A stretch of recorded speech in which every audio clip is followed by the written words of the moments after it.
Hello, welcome everybody. Yet again for our life skill series here in Living Chassidus. We are here today and we have the great zchus to have a really good friend, Henna Shomer.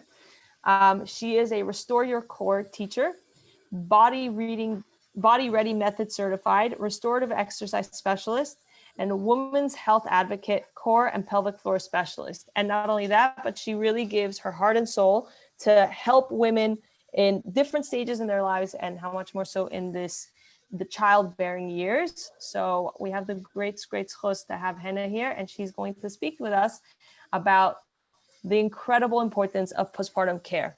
I want to share that a few years ago, it must have been almost 7 years ago actually, Henna gave a similar talk in a Mommy and Me that I attend, and she actually changed my life. I had just had my first and I didn't really know much about postpartum care.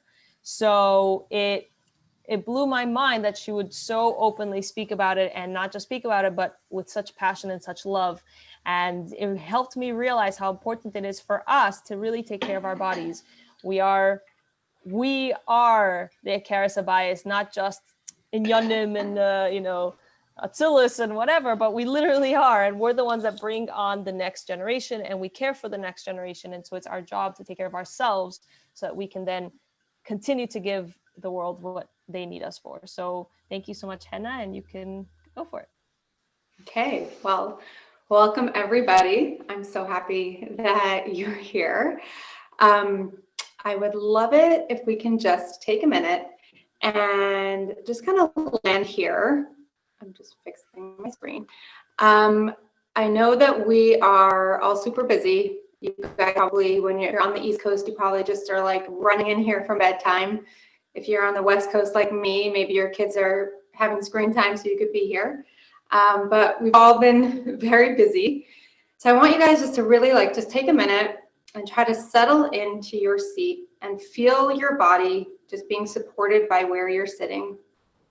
And take your hands and rub the palms of your hands together.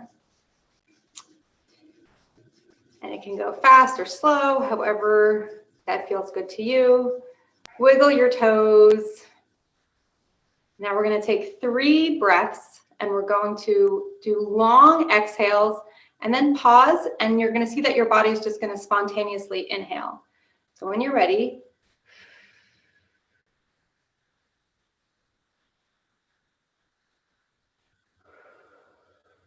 so you're just lengthening the exhale, waiting, and your body will just inhale when it's ready.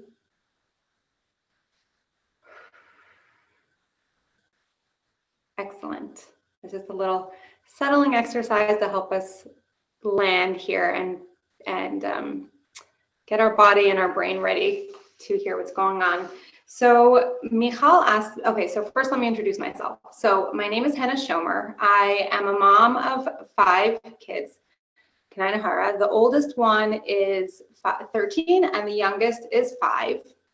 I have been working in women's health for about 10 years now. I specifically teach exercise classes called Restore Your Core for postnatal, and I teach prenatal exercises. I lived in Crown Heights for many years. I taught in Crown Heights for many years, and we moved away. I live in Las Vegas now.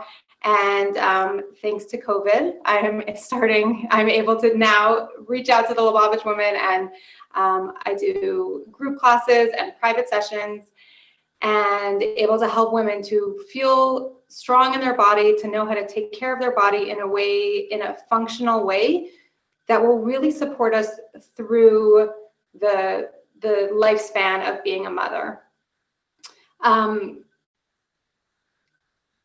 So in that role, I have also kind of become an advocate for women, and kind of basically like a shadchan. Like a lot of women will reach out to me with the different things that they're dealing with, and I can help them. I can help connect them with a provider, even if people who are not living in Crown Heights. Because I work in this field, I have access to lots of different practitioners and referral networks.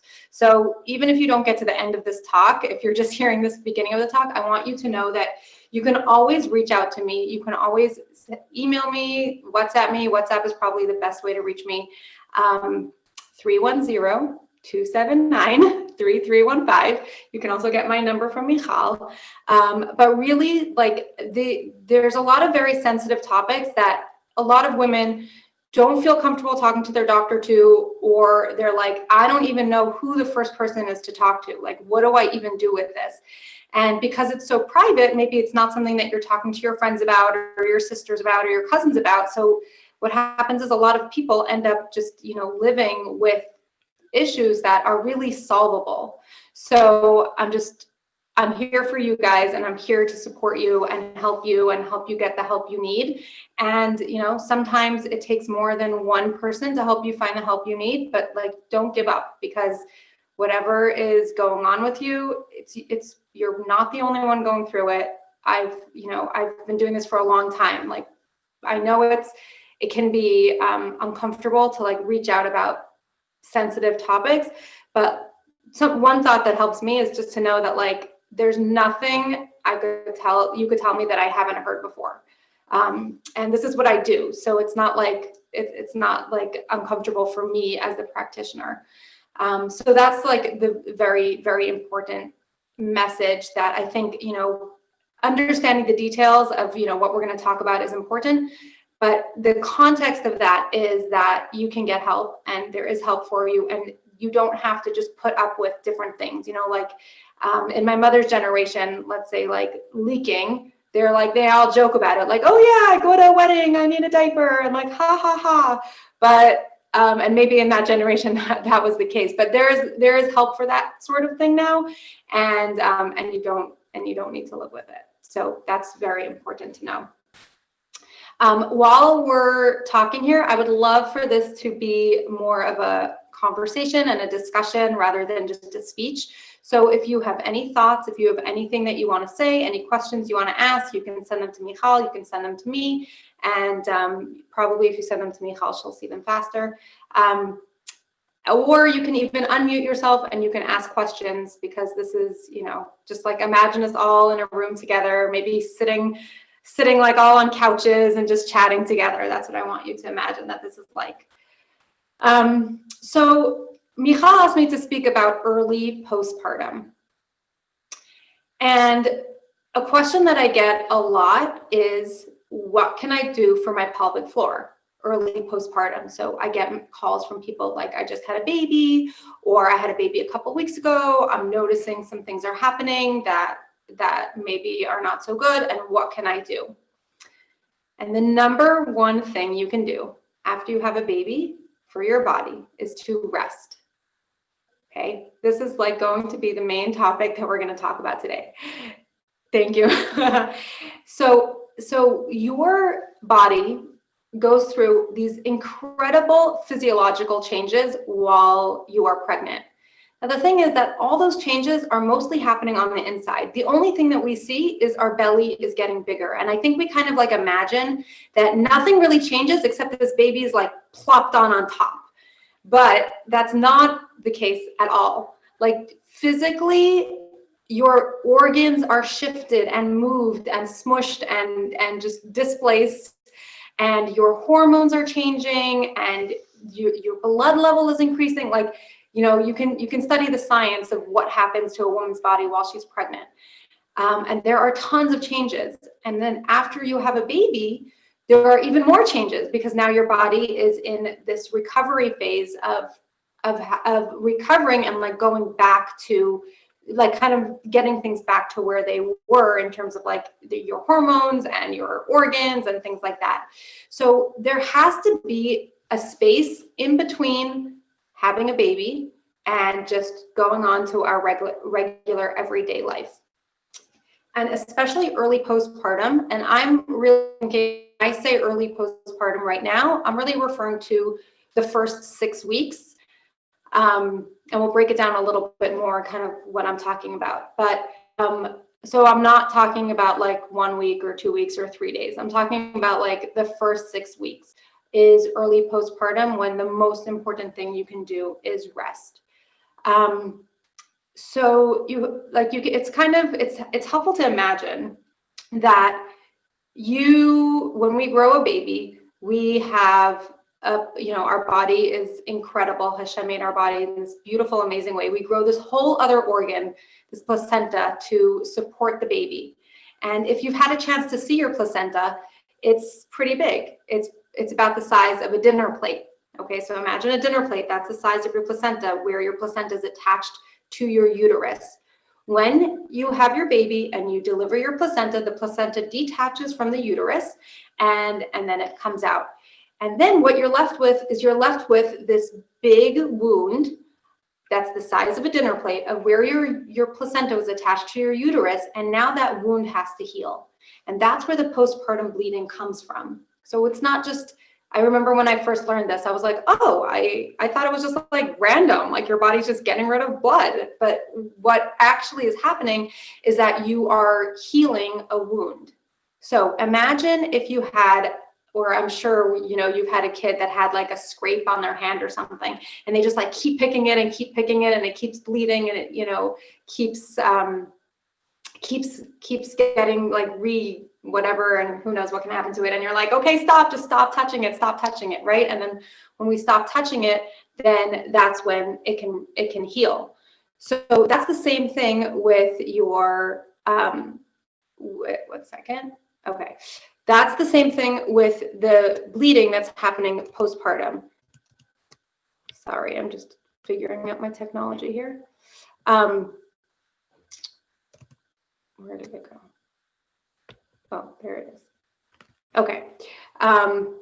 So that's the same thing that's happening postpartum. So the bleeding that's happening is your body's way of healing, and you can use that bleeding as a guide to give you an idea of how your healing is going. So the way I like to look at it is that if you are bleeding, you need to be resting. And when your bleeding is finished, that is giving you an indication of like a next stage of healing. It's not that when the bleeding is done, oh, poof, now everything is fine and I'm ready to just jump right into it. But the healing does give you the bleeding does give you a indication of what's going on. So, and I think it's really, really amazing that we have this built in.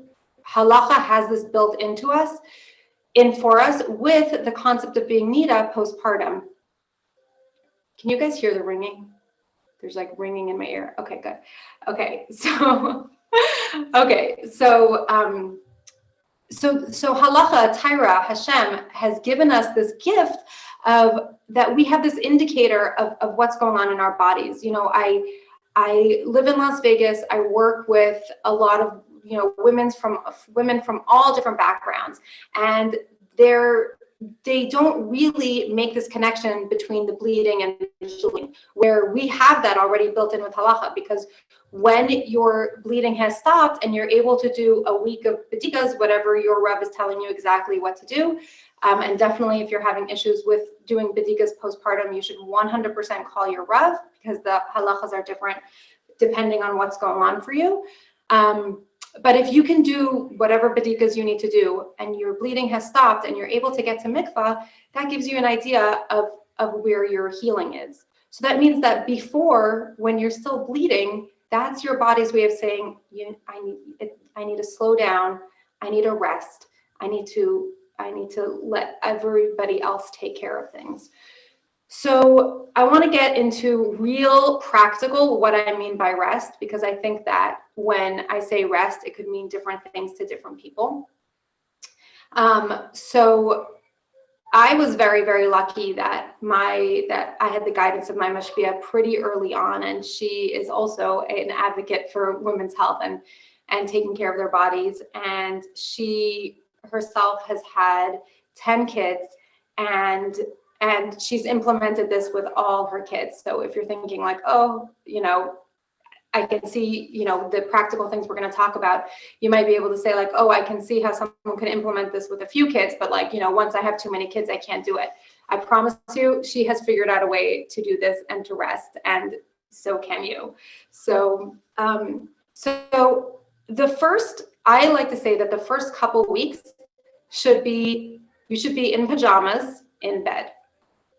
Okay. So the reason why you're in pajamas, you can put on fresh pajamas, but the reason why I say stay in pajamas is because that gives us that's like a reminder to us of where we're holding and what we need to be doing, right? We're not getting dressed, we're not putting on our sheitel, we're not, running our kids to the bus, and we're not going to the grocery store. We are in pajamas, we are in bed, we are resting. Usually at this point, your baby has a 24-hour clock, and you're just like on all the time. So it's not like you have a morning and you have a night. Maybe some people, not my babies, but so you just want to stay in bed and rest. And if all your kids are in school, you can go sneak to the couch and you can go hang out on the couch.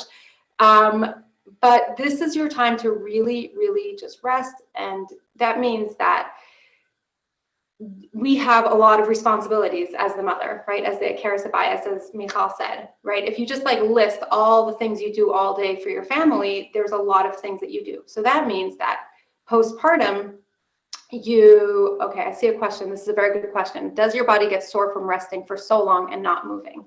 Yeah, okay, so that's a really good question, and thank you for bringing that up.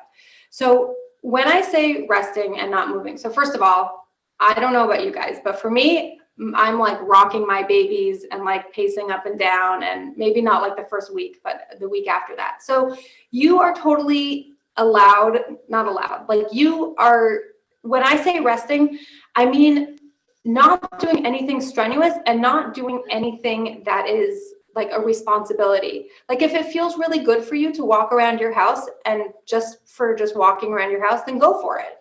And if you feel like you're ready to take a walk outside because you want some fresh air and you're just gonna leisurely maybe hold your baby or push your baby and take a nice stroll by yourself in the beautiful fresh weather, then like go for it, do that.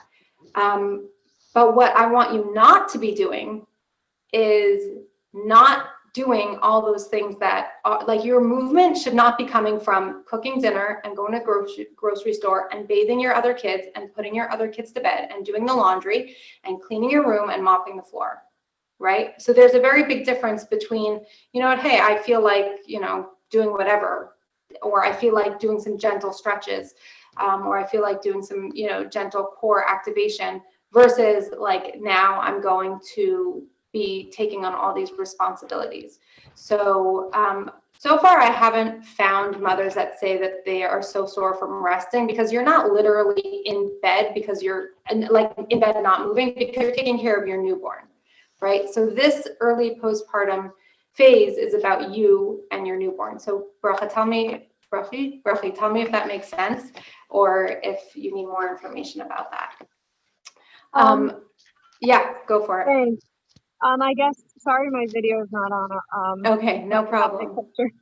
But I guess it's hard for me to imagine, but I'm just like imagining like getting sore, like even just like if I'm resting like during the day or laying, like my legs will hurt, my body will hurt, like I don't know.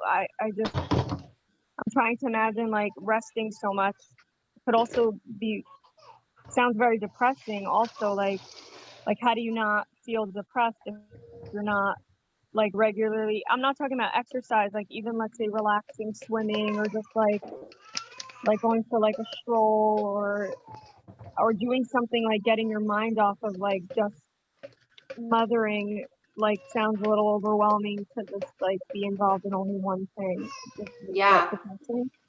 Yeah, that's a very good point. So I would say for there, hold on one second. I would say for that, like if you feel like it's going to be depressing, I want you to think about what brings you joy and what would be good for you and what would be good for your mental health. Is it like, do you want friends to come visit you? I realized this recently that we are so quick to I mean, Baruch Hashem, it's beautiful that we bring food to a new mother, and that's a need she has. She has a need for food, but I think a lot of new mothers also have a need for social interaction, and it's a real need. So some others don't need visits and are happy not to be visited, but maybe if you are somebody who needs social interaction, then you can totally tell your friends ahead of time and say, you know what, I'm going to be home, I'm going to be resting. I would really love if you could come visit me. It would just, that would really make me happy. Or you can get yourself some books to read, or you can get yourself, something to do. I tell a lot of moms, like, all those photo books you wanted to make, now's a really good time to start working on your photo books. Because then you're in bed and you're busy and you're doing something, but you are, you're being productive, but you're not necessarily it's not strenuous, So I know some mothers who are like, oh, you know what, there was this course I really wanted to take, this self-paced course. So you know what, I started listening to self-paced courses or listening to audiobooks. As I'm saying this, I can imagine that somebody with a bunch of little kids probably never even thought about, what would I like to do with a bunch of time? Like, what would make me happy and what would fill my cup that's separate from all my responsibilities, because so I feel like almost your brain is going like, well, if I'm not taking care of my kids, like, I'm bored. But maybe we can use this, and I can see how that can totally happen. It for sure happened to me when I was like in the throes of little kids. But maybe you can use this as an opportunity to figure out what would you like? What do you need at this time? I doubt that like making dinner for your whole family and doing laundry is going to be what's going to like bring you joy. Probably having a clean house will bring you joy and help you feel settled, but there's a difference between you doing it and maybe having somebody else do it. So yeah, and somebody else said here, I know that if I don't move around, I become sick. Yes, Michal. Would you like me to submit questions right now, or would you like to continue going and then I'll do Q&A at the end, or? No, I'm happy if it's on topic. I'm happy. Yeah. And I'm happy to like take this where people want to go. Okay. So you can submit it now. There was a question submitted, which was, I had a baby too. And just a reminder that the people listening, some are married with kids and some are single. So for the single ladies, they may not realize what it takes to take care for a newborn. So just to give that context there, that Got it. It's not like you're just sleeping in your bed. It's just, you're literally nursing every 2 hours and your rest is the stuff in between the 2 hours. So, okay. So this was the question. So Michal, it would be helpful if someone's asking and saying like, it would be helpful to get some context then with some questions. If the person submitting the questions could give me context, that would definitely be helpful. Yeah. So this one, Baruch Hashem, has context. So the question was, I had a baby 2 weeks ago. Baruch Hashem, Mazel Tov. I used to be very active and I need to take a walk around the block each day for my sanity. Is that bad for my pelvic floor? Okay, that's an excellent question. So I would say it depends what kind of walk that you're doing. Like if your goal of the walk is this is my mental health and this is for me and I'm taking a nice gentle walk and not pushing yourself so much, then I would say that's amazing. That's exactly what you should be doing if that feels good to you, right? I think a very good indicator would be to see after I take that walk, how's my bleeding? Has my bleeding increased? Was it like maybe slowing down a little bit and then I came back from my walk and now there's a lot of bleeding happening? Let's say, so if we're in a situation where the bleeding has increased, then I would say that's a note to yourself that you need to slow down a little bit and take that walk, but maybe don't take it as far or as fast. So yeah, I totally can understand needing to be active and needing to get out. And and what I like about that is she's saying that she's taking a walk for her mental health. She's not saying I'm walking to the grocery store and I'm walking to go get my kid from school, right? So the point is that at this time we're focusing. This is our time to focus on ourselves and our recovery. So yes, for the people here who have not had a baby, taking care of a newborn is a full-time job. Okay, I will speak for me and most of the people that I've spoken to. I'm sure there are some people who are like, oh, this baby is so easy, I'm so bored. Most people that I speak to, taking care of a newborn is a full-time job. So you've been pregnant, which is exhausting, right? Then you've gone through labor, which you don't know what your labor is going to be like and how many hours you're going to not get sleep. So you probably are going to be tired from that. And then you're right away given this beautiful, delicious baby that is a full-time job. They need to be held, they need to be nursed, they need to be changed, they will sleep, but yes, like Michal said, you're sleep, you know, normally with a newborn, you're nursing. I mean, Michal said every 2 hours, except that if you think about each nursing session is 45 minutes long. So if you're nursing and that 2 hours, you count from the beginning of the nursing and not the end of the nursing, you're basically doing a lot of nursing and Mirz Hashem. So it really is like when I talk about resting, I'm not talking about giving the newborn to somebody else. If it's your first and you have help, please take all the help you can get. So it's not all on you, but just taking care of a newborn in and of itself is a pretty full-time job, even if you're not recovering from a delivery and you're not recovering from a pregnancy. So it's not like, it really is not like you're sitting around doing nothing, like you've broken your foot, chas v'shalom, and just like, okay, I have nothing to do. Because the nature of taking care of a newborn is in and of itself is very active. Give me 1 second. Okay, so I want to talk, I'm going to answer, another question came in and I'm going to answer it, but before we get to that, I want to talk about, so this, I think that in theory, so people could hear what I'm saying and they can say, like, this is so nice in theory. Yes, resting after baby is beautiful. And like, that's so, that sounds like this like fantasy world, but in practicality, I can't make that work, or I can't even see that working, or how could that work for me? And here is the time where it's time to like, here's the practical, that we have to really come up with practical ways of how we can outsource. So if you can sit and you can make a list of everything that you do, right? So you cook dinner, you do grocery shopping, you do the laundry, you clean the house, you know, every situation is different. You have other kids you're taking care of. If those kids are in school, you're getting them ready for school, you're getting them after school. If you have a toddler and the toddler's home, you're taking care of them. So there's all this stuff that's going on that's on your plate. And now you're coming to this postpartum phase and we need to rest. So how are we going to do that? The only way we're going to do that is we're going to outsource, and we're going to hire help, either hire help or get help or be creative. And it's really, I find that for most clients that I work with, that when they can wrap their head around the fact that this is time when my body needs to rest, and this is what I'm doing for the good of my family, and they're really strong in that, like really like confident in that feeling, then the practical things work out. Especially with husbands, that when a woman is like, oh, it would be nice if you could help, the husband, like, he can kind of like pick up on that like ambivalence, and then he's like, oh, do you really need me? I have all this other stuff to do, blah blah blah. But when a woman is like, this is what I need, this is not a judgment on me, it has nothing to do with the fact that I'm not like not qualified. It has nothing to do with the fact that like I'm not a good enough mother, that I can't just like jump and do things. It doesn't say anything about me as a person.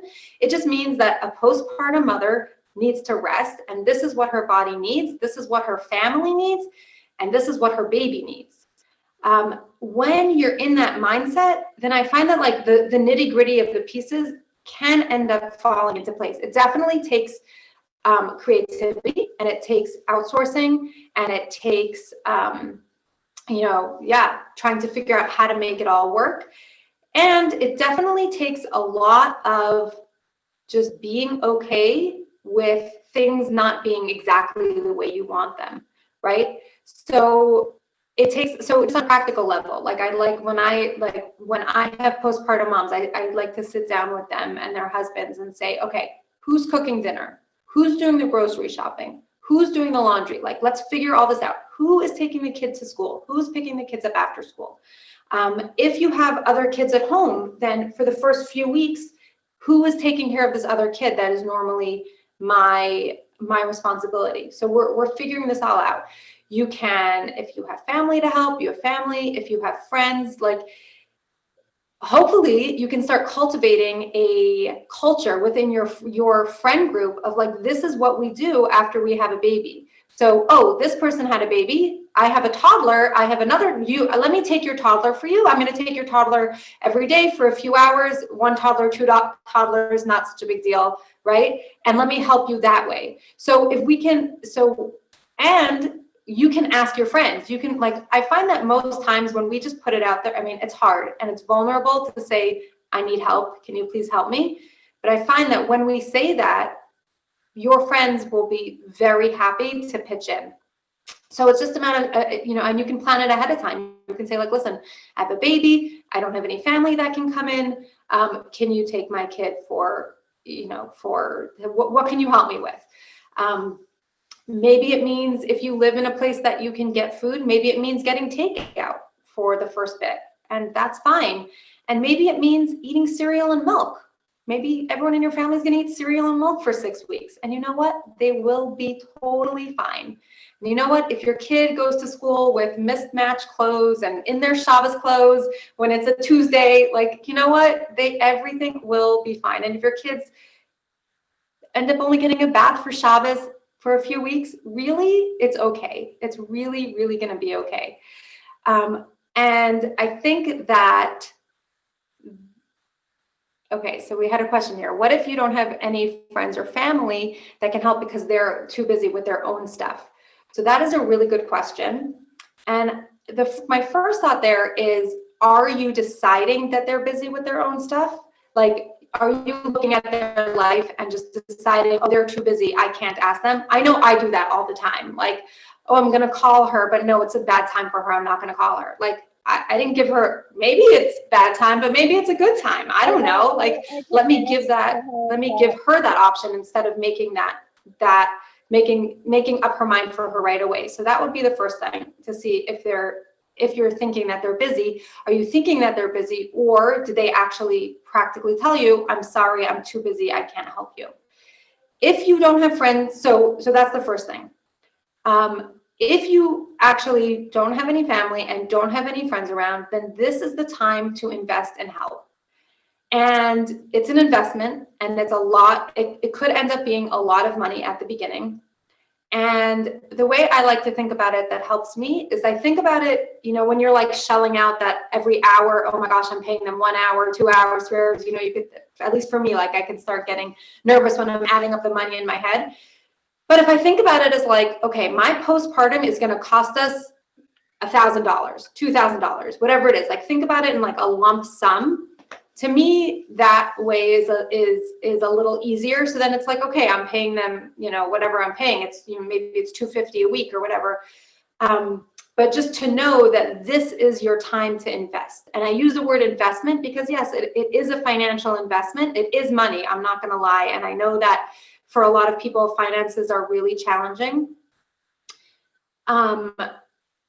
Being proactive and preemptive is going to be the best money you ever spend.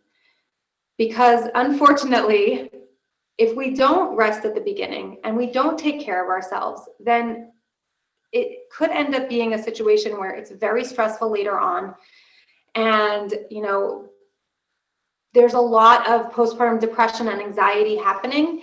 And a lot of that is just simply the mother having too much on her plate and not having the time and space that she needs to rest. Yes, a lot of it is also chemical, and definitely sometimes maybe a lot of times medication is necessary and important.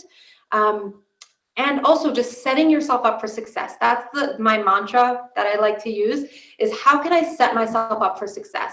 So I know you have 9 months to prepare for your baby, right? So it's coming. So you can think, what do I need to do to set myself up for success so I can get the time that I need to rest and heal? And you can play around with it. And, yes, it might mean spending a lot of money at the beginning. I had 2 babies, Baruch Hashem, my 4th and 5th are 13 months apart. And and I had, you know, my older ones weren't so much older, and I ended up getting full-time help for the first 3 months. I found a girl who was like looking for something to do. She wanted to live in Crown Heights. She lived in our house. We made a room for her, and in turn, she helped me with the, you know, with the babies, because I had 2 babies. And it's amazing that I look back at having kids 13 months apart, and it's not scary to me. It's not like, oh my gosh, that was so crazy, I never want to do that again, because I always had somebody else to help me. And then when she moved out, I had somebody come from, like, my first kid came home off the bus at 3 o'clock. So I had somebody come from like 3 till 7 every day. And that way, it was never just me with all 5 little kids. It was either me with the 2 babies when they were a little older, or it was, you know, somebody with the other kids. So another thought that I like to think about it is, like, I think sometimes we think that, you know, we're the mother, we hear the words, we're the cares of bias, this is our job, this is our domain. And I think it's really important to know that it's your domain as the CEO. Like, you're in charge of running everything and making sure it runs smoothly, but you're not in charge of, that doesn't mean that you have to do everything yourself. It doesn't mean because you're the cares of bias, you have to do the laundry, and you have to make the lunches, and you have to clean the house, and you have to do the grocery shopping. It just means your job is to make sure it all happens. So, you know, that might mean getting other people to do it for you. And that's Mashiach times. Mashiach times is the woman of the house sits back and does what she can't outsource. So you also have to think about it, like, what could somebody else do, and what could only the mother do?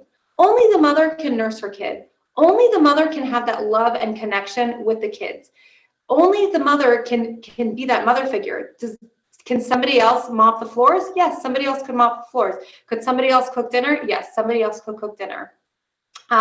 So I think it's also very important. That's a thought that helps me a lot, is like, what is replaceable and what is not replaceable? Like, what do I actually have to do, and what could somebody else do? And the things that somebody else can do, I can outsource them guilt-free and just let them do that. And I want to just add that the girl who came to my house, she was also in charge of cooking dinner. So I think my husband would do we were living in Crown Heights, and there was like an email service that you could email in your order, and they just shop it and deliver it to you. So we would do that.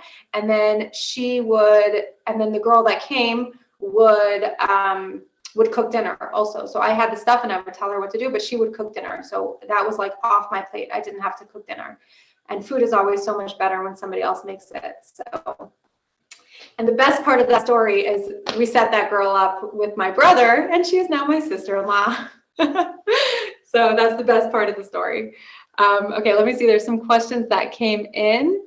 Do I help clients with postpartum depression? So I don't personally. I am not a therapist. I don't help clients with postpartum depression.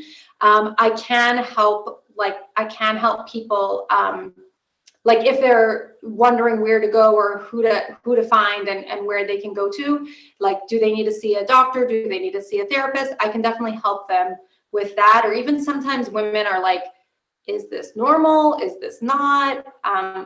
Like, I'm crying every day, but like, I just had a baby and I'm not getting any sleep. So is this considered normal, or is this not considered normal? So I do, like, I can like have conversations with women around that, but I don't treat postpartum depression. I refer people on for that. Okay, so 1 second.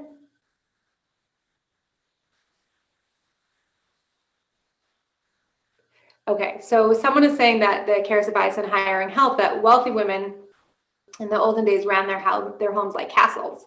They had a lot of hired help. They were the ones overseeing it, in contrast to the modern worldly style of being out of the home. Yes, exactly. So yeah, and we can do that too. Okay, yes, okay, okay. Do you know if there's any way to get money for postpartum help? I looked into it, and the only option I found was where I live is $32 an hour, and I don't want to have help because of I don't want to not have help, but is there anyone that can help with funding? That is a very good question. I do not know about that. Maybe Michal knows about that, if there's anywhere to get funding. She's giving me a big smile, like, don't add something else on my plate. She doesn't know. I don't know. I don't know about funding. I know there are a few organizations, maybe, what's the one? Mothers in Crown Heights. What's the one? Maybe that one. Maybe Beaker Hylam. Yes, it is very, you're saying you don't live in Crown Heights. It could be that they offer, I don't know. I honestly don't know, but maybe somebody else knows and they can post in the chat. But it's also, you know, it could be, I'm not a financial coach, but I did choose to go into debt to get help. And I think that sometimes that is the right choice at the right time. That, you know, sometimes, like, we're like, you know, when you're starting to feel choked and you're starting to feel like you can't handle it anymore, getting help is super important. My mashpia always says, motherhood should be enjoyable. And if it's not enjoyable, something is going on and we need to figure it out. So if it's not enjoyable to you, probably a lot of it is that you're just doing too much. So one of the things I like to think about is if I was hiring someone to do this job, would I hire one person to take care of a newborn, to clean the house, to cook dinner, and to take care of my 4 other kids? And I was like, no way, I would never hire someone to do that. Like, if I was hiring someone to help me with my kids, I would probably hire one person with the newborn, one person for the 4 other kids, and one other person for, like, the cleaning and cooking. And then, you know, then you have, like, the job of, like, you guys have to shower and you have to feed yourself and you have to sleep and all that. So kind of thinking about that in terms of, like, is this a one-person job? Takes some of the judgment out of it. Like, what's wrong with me? Why can't I do it? Like, I know that there's some people that say, like, oh, even when your kids are older and you're not postpartum, like, you know, the after dinner, the after school rush can be very, very intense. And depending what your husband does, you know, you could be on your own with all the kids. And I just like to think about it like, is it a one-person job to get 3, 4, 5+ kids? Like, dinner, homework, bath, bed, like, is that a one-person job? No, I don't think that's a one-person job.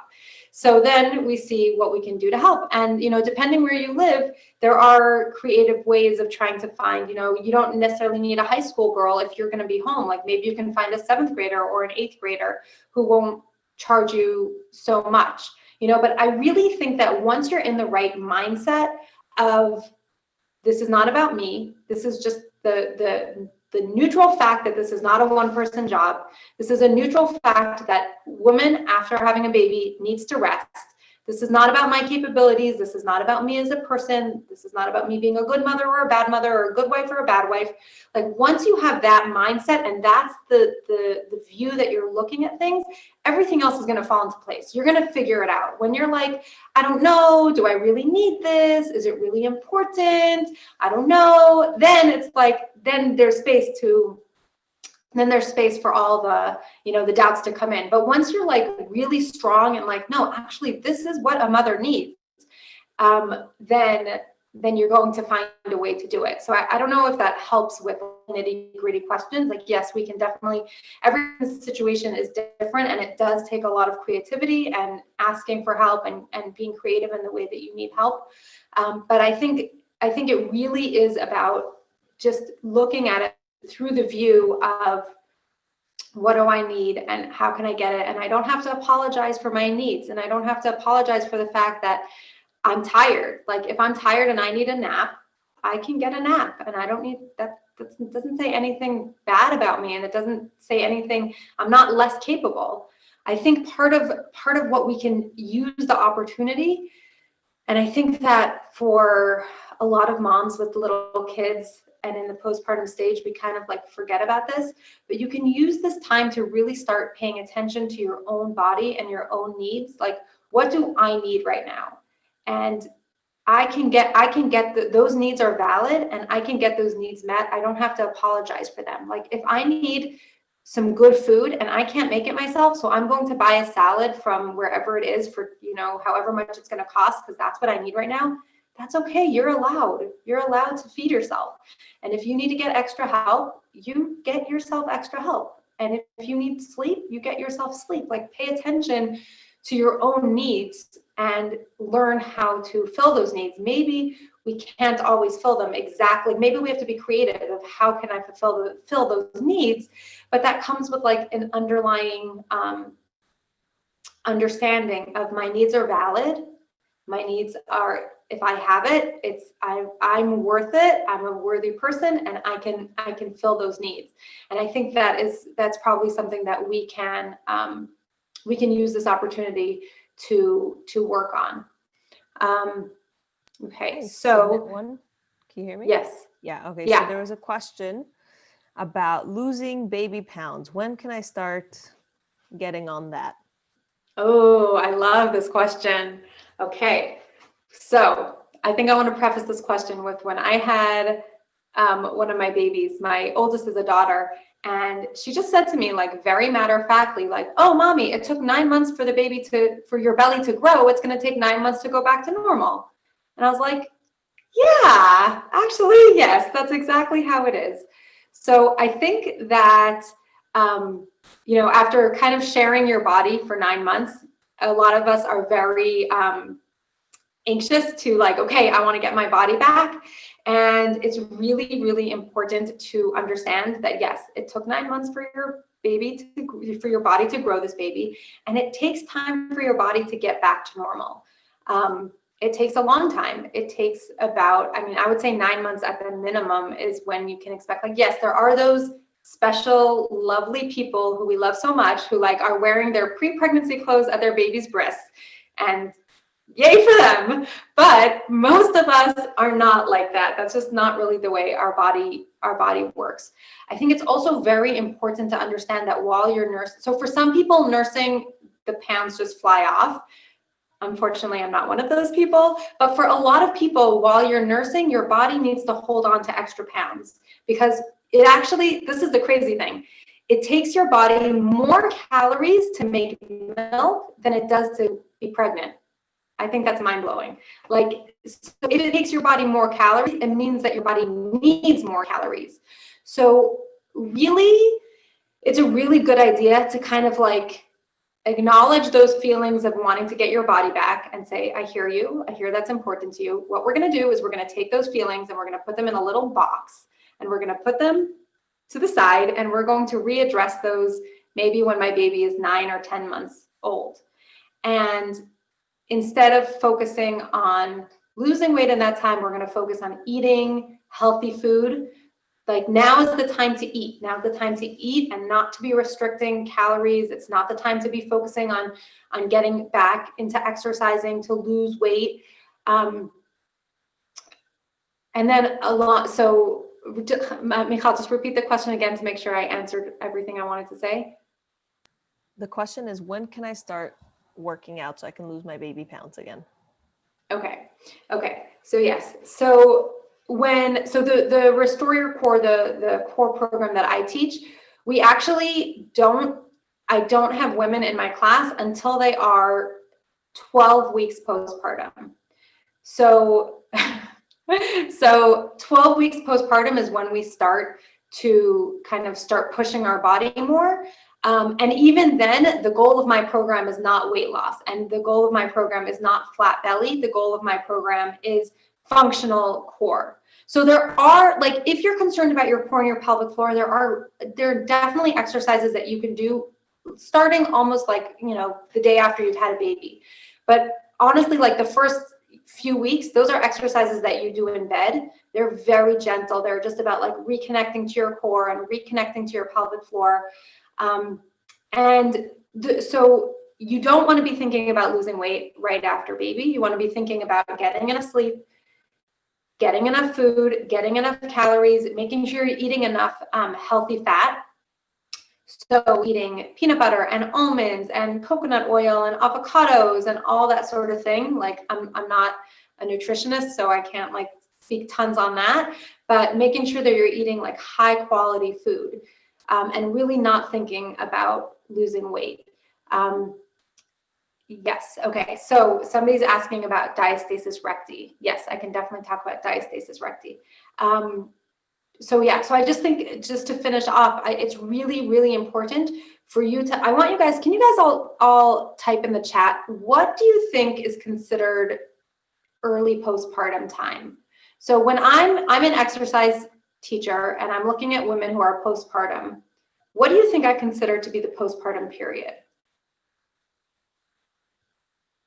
So we've been talking a lot about early postpartum, and early postpartum, when your body needs a lot of rest, is what I consider 6 weeks. But what would you consider a full postpartum? Like, when is a mom still considered postpartum? So I'm seeing 6 weeks, I'm seeing 3 months, 1 year, 18 months, 1 year. As long as the child is nursing, that's a really good point. Yeah. Okay, this is great. So some of you are getting close to there. Definitely, as long as your child is nursing, there are hormonal shifts that are happening in your body that you are still considered like in this different category when, as opposed to when your baby is not nursing anymore. So if your baby is nursing for a long time, just know that like there are different changes happening in your body. And somebody said 2 years. Excellent. So we consider early postpartum 18 to 24 months. Okay, let's just sit with that for a minute. You are still considered postpartum up until about 2 years. Okay, that's a long time. Now, think about for a minute, think about people in the not from world. Yes, I'm going to talk about that in a minute. She said my kids are not even that far apart. We're going to address that. But think about people in the not Jewish world that they have 1 or 2 babies, maybe 3, maybe they're close together, but then they kind of like finish with the child rearing years and then they, then they move on. For us, we're mostly going into a stage of, not everybody, but for a lot of women, we're going to a stage of like prenatal, postnatal, prenatal, postnatal, prenatal, postnatal, right? So we don't have time in between. And that's totally fine. Your body can handle that. And I'm not here to advocate that you need more time for that. But what I do want to advocate for is that for you to have an understanding and have a perspective of your body, that if I'm pregnant and I'm going to postpartum and I'm going to pregnant, then I need to be really loving towards my body.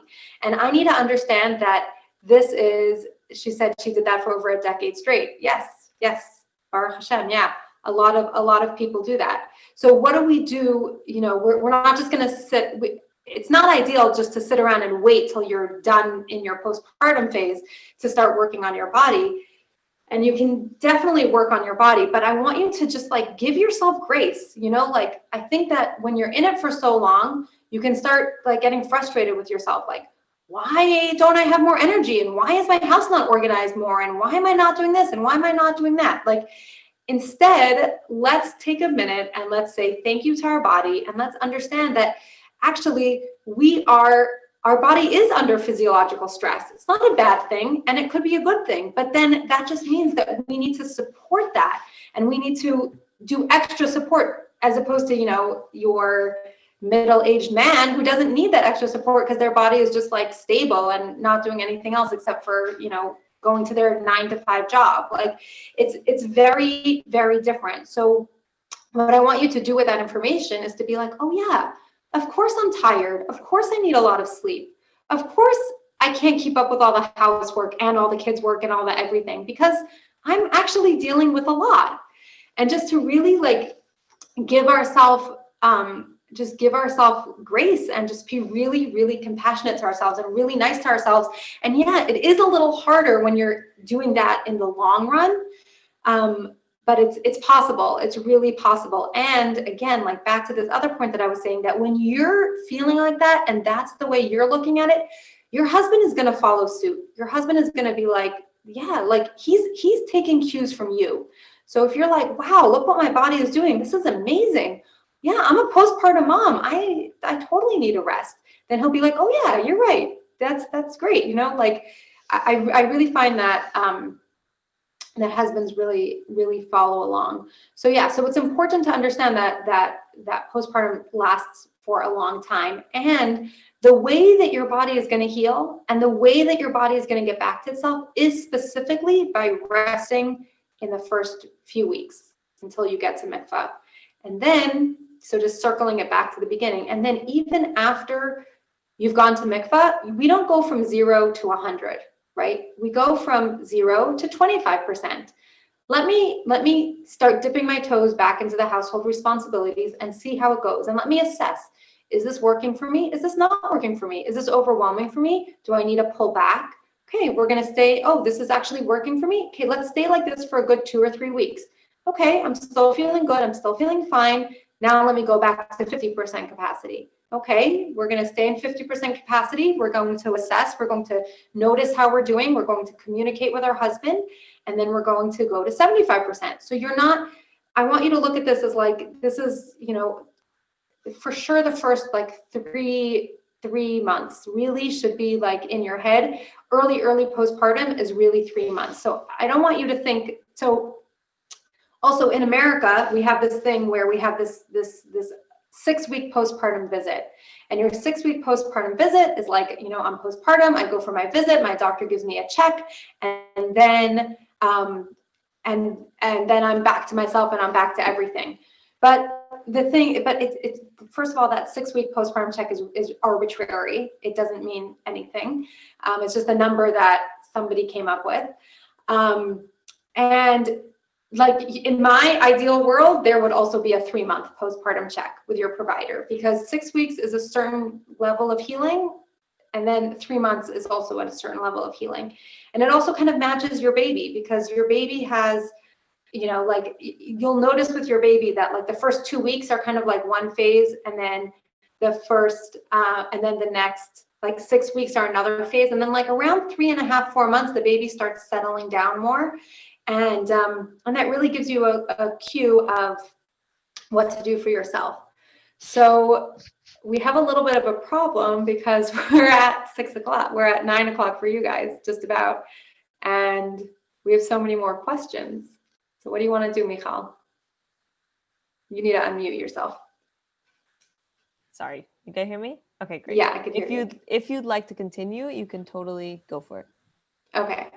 So I will continue. Okay. I'm going to answer some questions. I've seen some questions about diastasis recti and sneezing, leaking post-birth, and I really want to talk about that. Okay.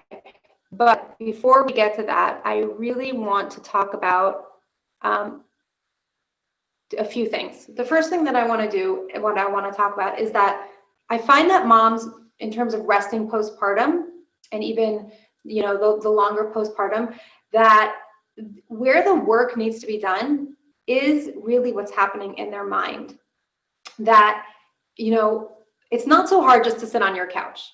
What's hard is when you're sitting on your couch and your house is a mess and your kids are not eating the dinner you want them to eat, and they're maybe not, you know, things are not actually going the way you want them to go, or you're like, okay, I'm ready to go. Like, why am I still sitting on the couch? Or why am I still, you know, why am I not just like roaring back into it? So really the work that needs to be done is so much in your mind and in your thoughts. And it's really an avoda. I really think that the avoda of a new mother is to be resting and managing her thoughts around that. And it's I call it an avoda because it's work. It's really hard work. I just had a close friend who just went through her postpartum period, and you know, the first couple weeks was pretty easy for her to do her postpartum and stay in bed and do all that. And then she physically started feeling better, and she's like, okay, I'm ready to do everything. And that was when the avoda came in. And you know, we're buddies, so we were texting, and we were helping. I was helping keep her in line with what her ultimate goals were. And it's hard work, because what's going on in our mind is like, oh my gosh, I can't believe this is happening in my house, and my house is a mess, and my kids are wearing who knows what, and you know, and I'm ready. There's a lot of I shoulds, right? I should be back to myself. I should be cleaning the house. I should be making dinner. And there's just a saying that says, don't should on yourself. You should never should on yourself, because it's a sentence that has the word I should in it. The word should is just never a productive sentence. So really, if you hear yourself saying I should, then you can just back up and say, you know what, I'm going to use this opportunity to be compassionate to myself and to be kind to myself and talk to myself the way I would want my friend, the way I would talk to my friend. So that's very important. That I want you to notice, to just start noticing like what's going through your mind and start paying attention to your thoughts. And your thoughts are, right? Your thoughts really are what's going to drive your emotions, and that's going to drive your actions. So that's very important. One thing and then the other thing that I want to say is that healing does take time. Like, the reason why I want you to rest at the beginning is because healing takes time. I have a lot of clients that reach out to me like 2 or 3 weeks postpartum, and they're like super nervous about things that are happening in their pelvic floor and things that are happening in their body. If you've heard of a prolapse, they'll be nervous about prolapse or nervous about a lot of leaking going on. And when I check back in with them, like 12 weeks, when they're 12 weeks postpartum, they're like, oh, you know what, actually a lot of that resolved on its own. So if you're having symptoms early on, definitely reach out, because there are, again, there are things you can do, and it's good to be aware of it, but it's also good to hold that space of, healing. It takes time for my body to heal, and what I'm experiencing 2 to 3 weeks postpartum is going to be different 3 months postpartum, and it's going to be different 9 months postpartum, 6 months postpartum, 9 months postpartum. So just to like really, your body is really changing, and it's really getting back to yourself. So if you're experiencing things at the beginning, just know it could get better. If it doesn't get better, then that's when you want to reach out. So then you want to reach out if it's not getting better. I want to get into like the pelvic floor and core stuff, but before we do that, I want to talk about intimacy post-baby. So one of the reasons why I think a 3-month postpartum checkup would be great is because at 6 weeks, most women have either just gone to the mikveh or going to be going to the mikveh in a few weeks. Actually, one second, before I say that, I wanted to just say that one of the reasons why we rest postpartum is because there are some women who bleed for a very long time postpartum, and they have a very hard time getting to the mikveh. And as a practitioner, there are like physical reasons why, like there could be something called a retained placenta, be having some stuff going on that is causing you to bleed. If you're so busy and you're going around town and you're walking everywhere and running to programs and shopping and grocery shopping, it's very hard as a practitioner for me to parse out if you're bleeding because you're doing too much or if you're bleeding because there's a problem. So if you've been resting and you're saying I'm resting and it's 5 weeks and it's 6 weeks and I'm still bleeding and I can't get a hefsek and I can't get clean bedikas, then it gives me more information. So it is definitely very important to pay attention to bleeding postpartum. There's a huge range to when people stop bleeding postpartum. And you could fall anywhere in the earlier part, you could fall anywhere in the later part. It's all totally normal. But you do want to keep an eye on it, because if it is kind of like not getting better and not resolving, then you do want to see your practitioner. Like, it would be kind of sad if it's like, you're 9-10 weeks postpartum and then only then you go look into it and you've just something happened and they can help you and then you're able to get clean and go to mikvah. Like, we don't want to waste time. We don't need to waste time. So you do want to like be resting so that you can be paying attention. And if you do find yourself bleeding and it's not resolving, then reach out to your doula, reach out to your midwife, reach out to Michal, I'm sure can help you with that sort of thing. And I think there's a whole, what is it called, Taharenu? Yes, there's a whole organization called Taharenu that they specifically help women with trying to, get clean bedikas and stuff to go to mikvah. So if that's you, just know that there are resources out there, and you don't just need to be like, oh gosh, another one. It's not, I'm not able, this badika is not working. Oh, another one. Like reach out, because they're able for that. And there are sometimes real reasons for the bleeding to continue that we can resolve. So that brings us into intimacy after baby. So a lot of times, right, you go to your practitioner and at your 6-week postpartum visit or whenever it is, and you maybe don't even know what's going on with your body if you haven't even gone to mikveh yet. Like, there are definitely some people who their doctors tell them to wait to do bedikas until their 6-week visit. My midwife didn't tell me that. So it's really you speak to your midwife. My midwife told me that as long as I'm feeling comfortable and ready, she's like, she's not Jewish at all, but she's like, if you could do a bedika, you're fine. Like, that's a good indicator for yourself. So, but again, then I'm not giving you medical advice. Check in with your provider. But what I'm saying is that you go to your postpartum visit and you maybe don't even have a chance to talk about how intimacy is going postpartum. So if it's your first kid, right, or if it's even future babies, like, intimacy postpartum it might be a completely different experience than how it was before you had your baby. And I want you to know that there is like a whole range of what is normal and what you're going to be experiencing. But underlying that is that pain with intimacy is not a good sign. So what I want you guys to be paying attention for is discomfort versus pain. And or if you do feel like you're describing it as pain, is it getting better with each time?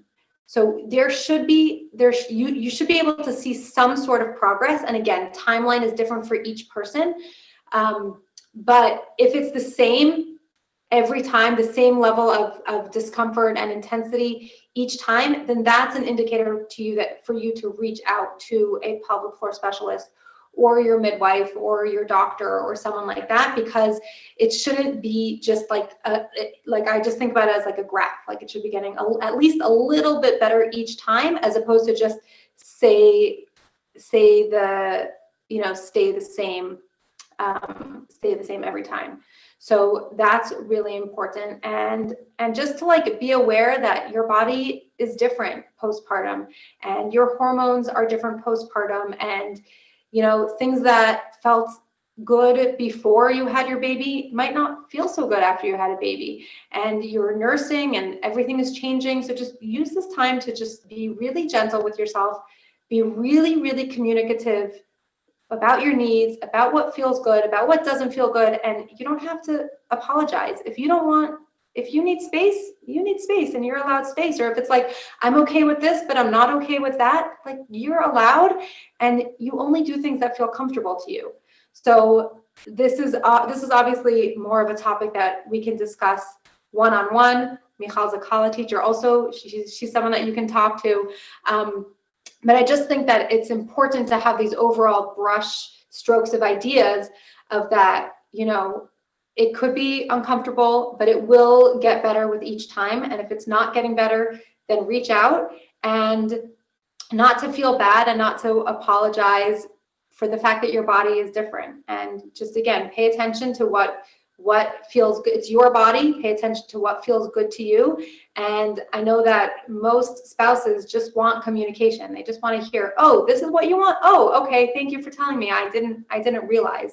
So again, like, you can just use this as an opportunity to practice talking about things, which could be maybe an uncomfortable thing to talk about. But I think also, like, back to the mindset thing, is that if you're really own the fact that it's totally okay, you are allowed to not want certain things or want certain things or whatever it is, like, that's okay. Your husband is going to be receptive to that. So that's a very important piece to talk about. Okay, give me a second. I'm going to read through some questions.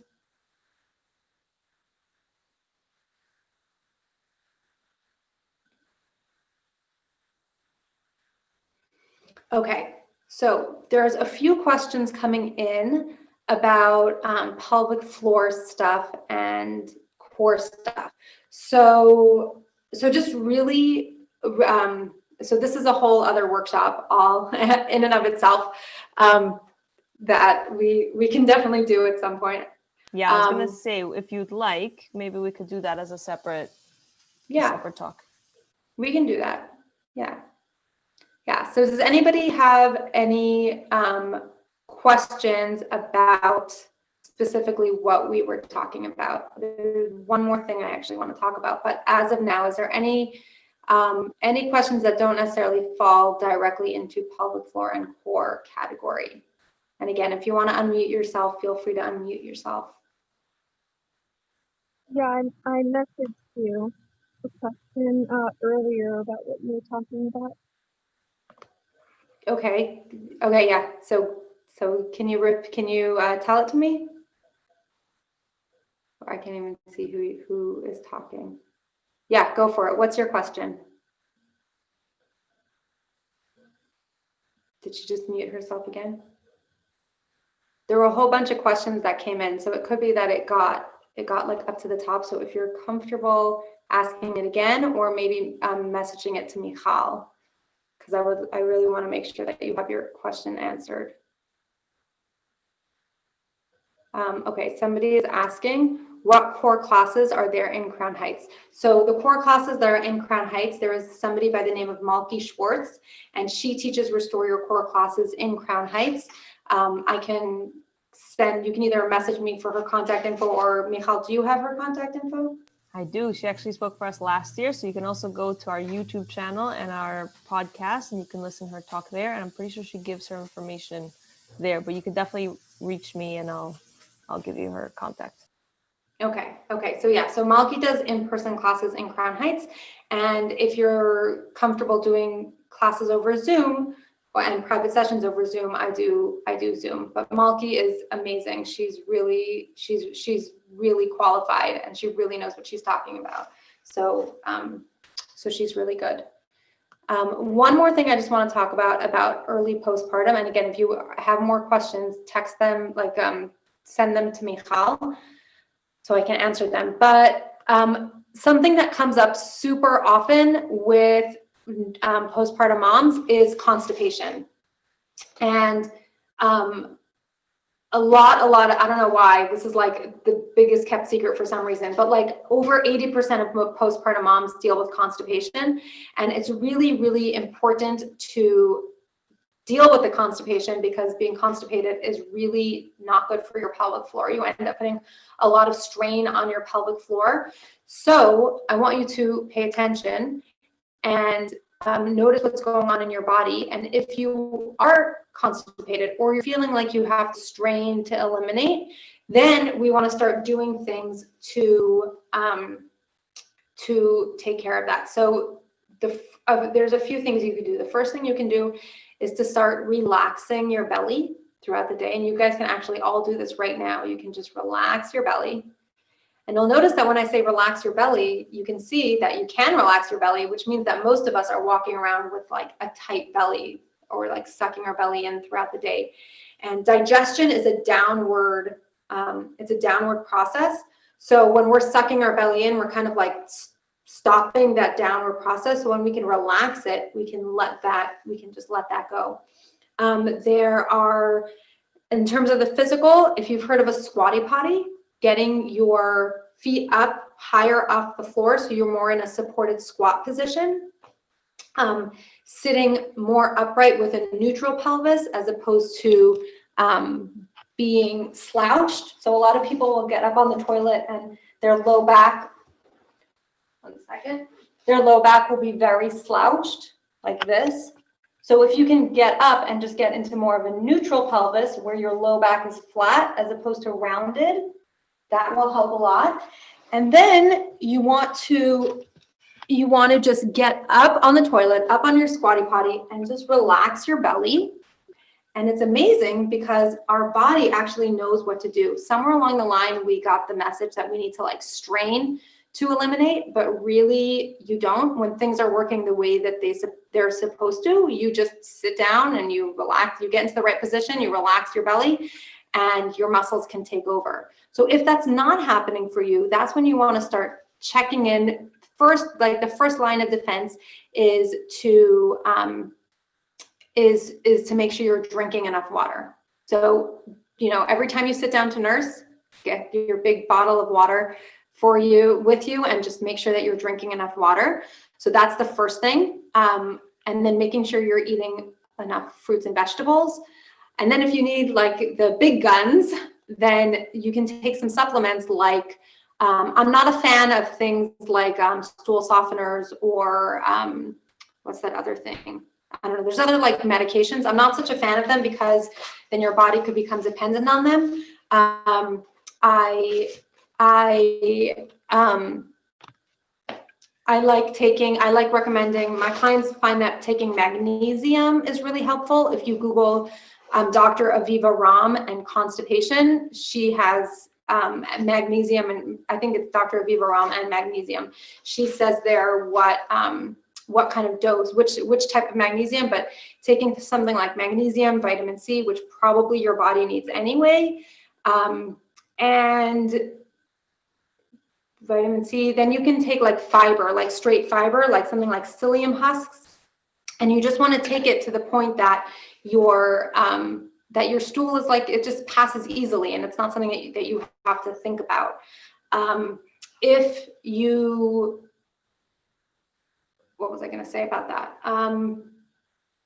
The psyllium husks, you just take until you take as much as you need, and you can kind of like titrate it yourself.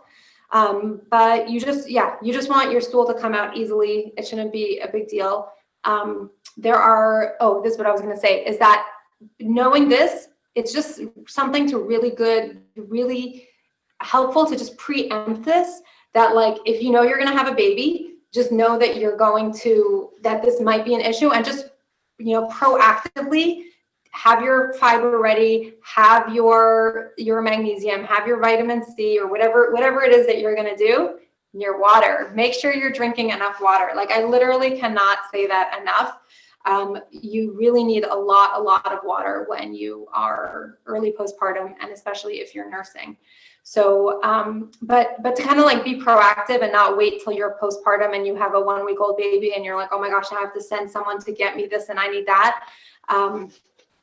So you can have that ready. There's some in the chat, they're saying that, mom said that fennel tea helps and cooked beets help. So that sort of thing is very helpful. So just if it's something that you are experiencing, again, like, I feel like nobody wants to talk about constipation, but except me, because this is what I do for my job. So, you know, reach out, ask me for help. Don't just put up with it. There is something that can happen to women postpartum called an anal fissure, which is actually like a cut inside your rectum. And then every time you go to the bathroom, it's super painful. And that a lot of times that happens after being constipated for a long time. So if you are dealing with that, you can reach out. I can help you with that. But we also want to avoid things like that. So just to be very proactive and make sure that we don't get to that stage. Somebody asked a question, is there a point of doing core work while you're expecting? 100% doing core work while you're expecting. I feel like this topic is kind of like the overall title of this topic is that if you think about motherhood, so much of motherhood is really, really physical, right? Like there's a lot emotional that goes in and there's a lot mental that goes in, but there is so much physical that goes in. When you're in it, I think you don't even realize, because you're just like, this is just part of life. But when you're pregnant, your body is the one that's doing the work. When you're postpartum and you have a newborn, you're holding that baby, you're nursing that baby, you're rocking the baby. Then when you have a toddler, you're running after the baby, you're picking up the baby. It's a very physical, demanding role to play. And because of that, you need to invest in yourself physically. So if we kind of think about being a mother, like if you think about a professional athlete, somebody whose job is to be an athlete, they have a whole team around them supporting their body and keeping their body in top shape so they can perform at the top at the top level.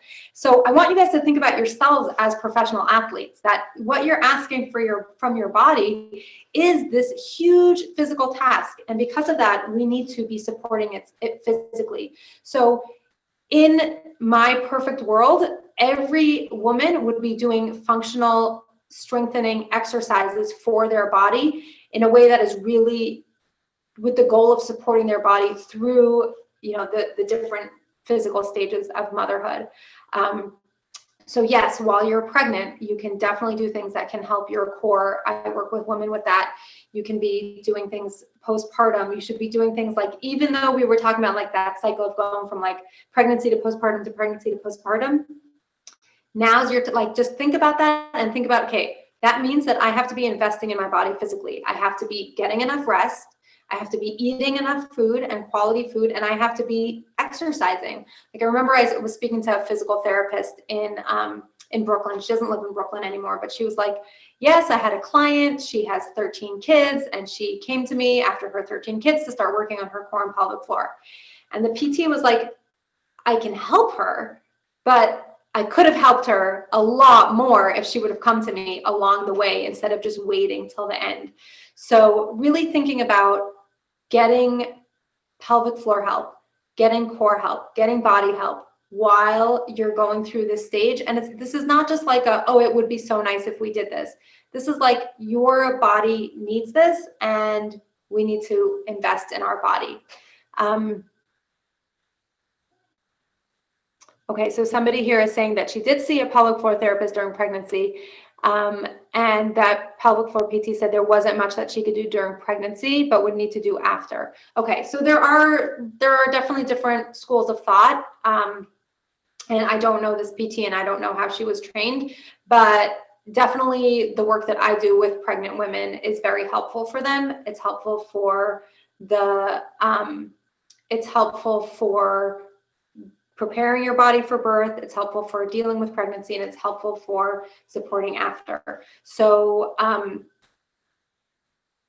okay, so yeah, go ahead. Okay, so I'm thinking maybe we'll do one more question in regards to rest, and I have one here, and then maybe we could schedule one about pelvic floor and core work and that stuff. Is that okay with you? Sure, yes. And what would be great is if everybody who has questions that were not covered today, maybe tonight while it's on your mind, just message them to Michal, and then Michal can, I'm giving her another job. Michal can send them my way, please. Absolutely. Send them to Michal, and then she can keep track of them so that we know where we want to go with the next talk. Because it's very important to me that everyone feels like their questions are answered, so we can do that. And again, you can also reach out to me privately.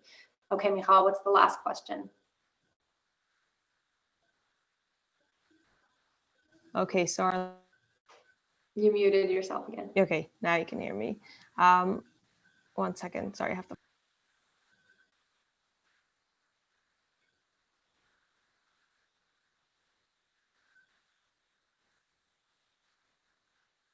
Here, can you hear me now? Yes. Yes. Okay, so it's somebody who, Baruch Hashem b'sha'ah tova, she's 4 months pregnant, and she hasn't been able to do any sort of heavy lifting, and she's very reliant on her husband because of all the symptoms that she's dealing with. So her question is, will my life ever be the same again after birth? When can we carry or lift, etc., without feeling pain or deep breathing? And yeah, I feel like it's a common question. Okay, so she's 4 months pregnant and she can't lift things because of her symptoms? Yes, correct. Yeah, okay. So I definitely have so many questions to ask this person to get more information so I can better help them. But I would say overall, let's assume that the symptoms are like maybe back pain and maybe leaking in pregnancy, and things like that. If we're going to assume that it's those kind of things, then you can, I would say working with someone like me who specifically can help you with specific exercises of what you can do to help with these specific symptoms, would it be helpful? Because hopefully, like, Hashem designed our body to be able to be pregnant and to be able to have babies and to be able to have as many babies as we want. So we just want to kind of like figure out what's going on. Like, is it the way that you're doing it? Is it that your core needs to be stronger? Is it that, you know, something else is going on? So yeah, I don't know if I answered that question properly, but when will you be able to get back to yourself? I think it's like, it is an investment, you know, like depending on what's going on with you. Your body is so smart, and your body is like, will be sending up messages to you saying, please give me some attention. I need some love right over here. So, so if there's leaking, if there's pain, that's just your body's way of saying like, I need some attention, and finding the right person to speak to who could help you. Like maybe it could be that you need exercises. Maybe it means you need some good body work. Maybe, you know, it's a nutrition thing. I don't know, but, you know, definitely reach out and we can talk about your situation more specifically. But I think that when we give ourselves healing, when we give ourselves time to rest, when we are smart with the way that we're using our body, then we can definitely get back to ourselves. Can I give an example of a core exercise? Let's do that next time. Yes, thank you very much.